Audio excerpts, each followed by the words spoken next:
Hi, my name is Mauricio Martinez, and thank you so much for taking the time to watch this video. Now, if you're live, you're here with me now, but if you're on replay, hey, welcome. So I'd like to talk today about whether or not you should be an S corporation. Now, there's a lot of factors that you have to think about when you want to be an S corporation. I want to go over them briefly so you can know what they are and help you make that decision. So when we hear about an S corporation, the big issue there is tax savings, right?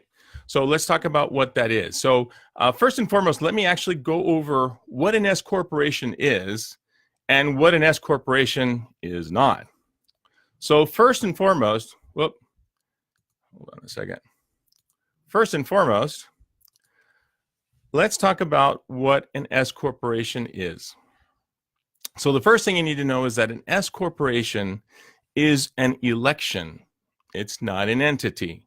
So an entity means that it's a separate being from you, right? So for example, if we create an LLC is a separate entity from us. So that gives us limited liability protection, which is exactly right in the name of an LLC, a limited liability protection.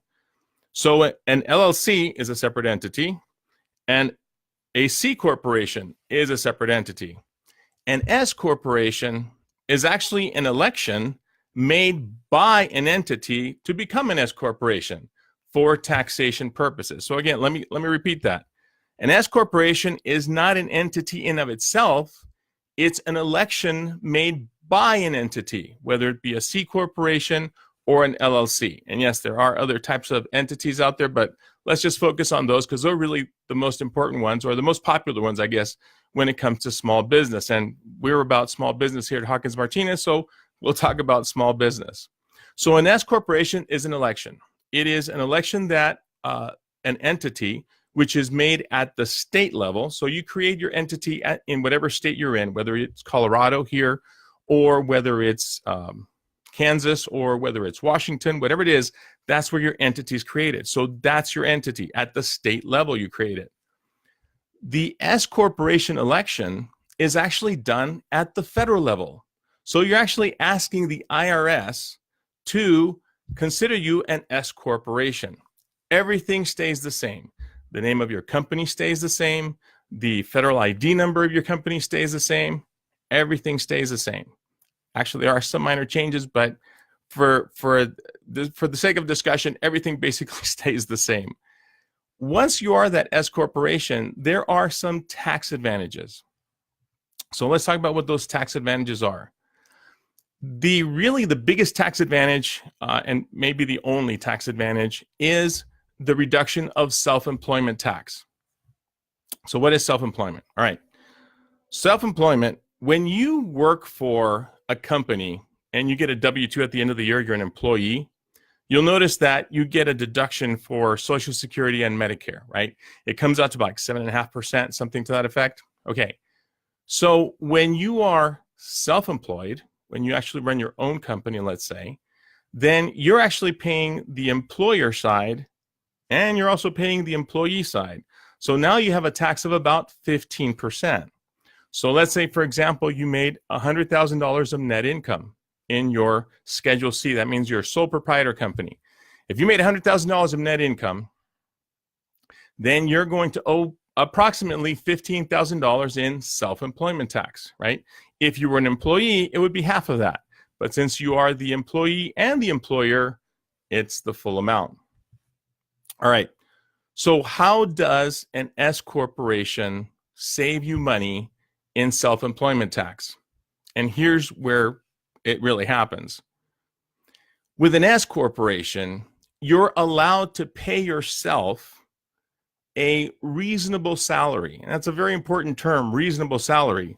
It's not very well defined, unfortunately. Even the IRS has a hard time defining it, but nevertheless, it's a reasonable salary. So let's say, for example, that we give ourselves a reasonable salary of about 50% of our net income. So if we made $100,000 of net income, we're going to pay ourselves a salary of $50,000.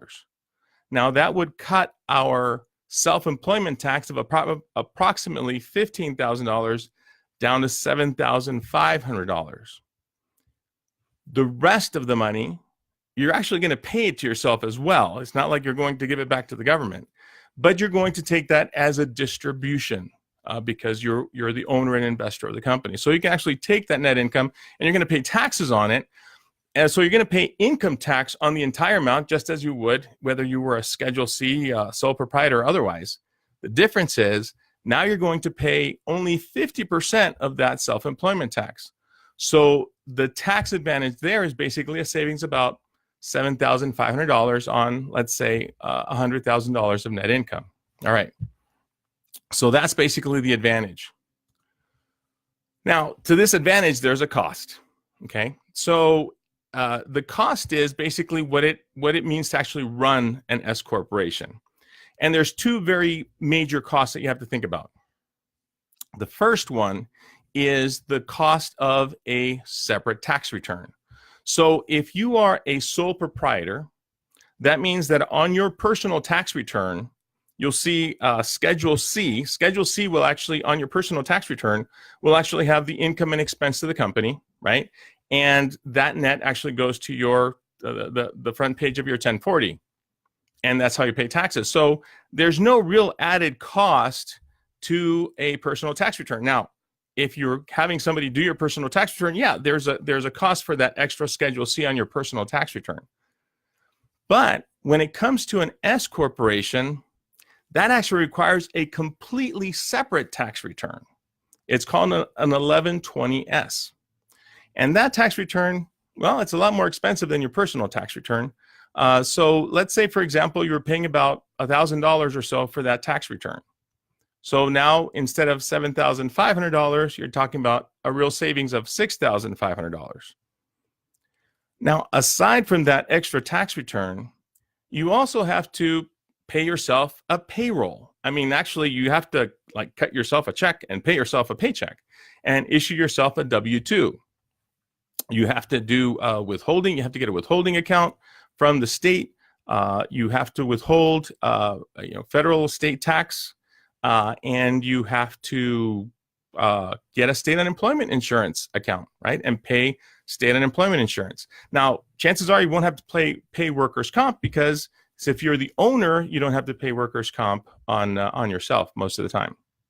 All right, so there's a cost involved in payroll. So just to round up the numbers, let's say you're paying another $1,000 to actually run payroll, okay? So now the real tax savings is a net of $5,500 per year. Let's say every year you make $100,000 of net. Let's say you paid yourself a reasonable salary of $50,000, then you would end up with a $5,500 savings when you take into consideration that you're not going to be you're going to be taking the you're going to have the added cost. Here I go. Forgot about something. You're going to have the added cost of payroll and that extra tax return. All right. Okay. So those are the costs associated with an S corporation. So when it comes to an S corporation, this is kind of a summary of the whole thing. When it comes to an S corporation, there is definitely a savings when it comes to the actual tax, but there is a cost involved.